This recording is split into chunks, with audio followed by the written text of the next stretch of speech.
There's a story they no longer tell in the kingdom of Viridia. A tale scrubbed from the history, scrolls and whispered only in the dead of night. It's a story about a king, a cat, and the children who vanished from the cobblestone streets. The official records call it the Great Sickness, but we who survived know the truth.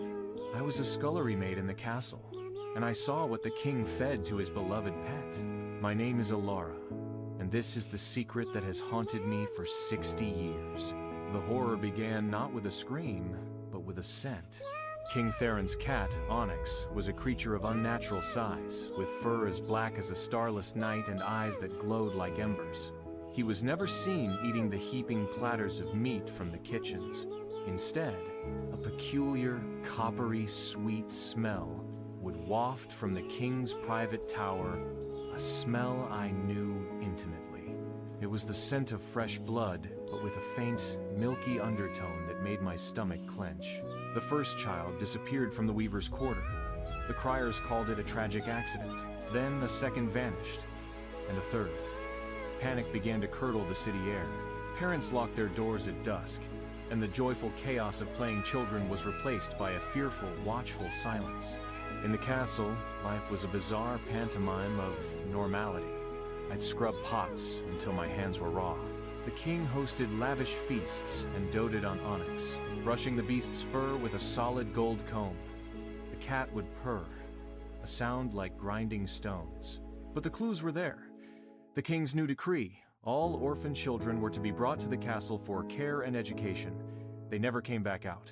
The castle had stopped ordering meat, yet Onyx grew larger. I once saw guards carrying a small canvas-wrapped bundle from the tower.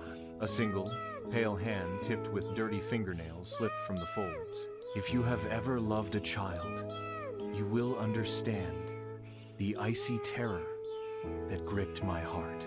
The breaking point came when I saw the king lead a little, red-haired orphan boy named Finn, a child who had shyly offered me a wildflower toward his tower. I followed, my heart hammering against my ribs. I hid in a shadowed alcove as the massive oak door swung open. I saw the room within. There was no blood-spattered abattoir. It was a library, filled with ancient books. And in the center, Onyx lay on a soft silk cushion. The king didn't throw the child to the beast. He knelt, his face a mask of anguish, and spoke. "Another soul, my friend." The king whispered to the cat, his voice cracking. "I am so sorry." Then, the cat opened its mouth, but it was not a meow that came out. It was a soft, shimmering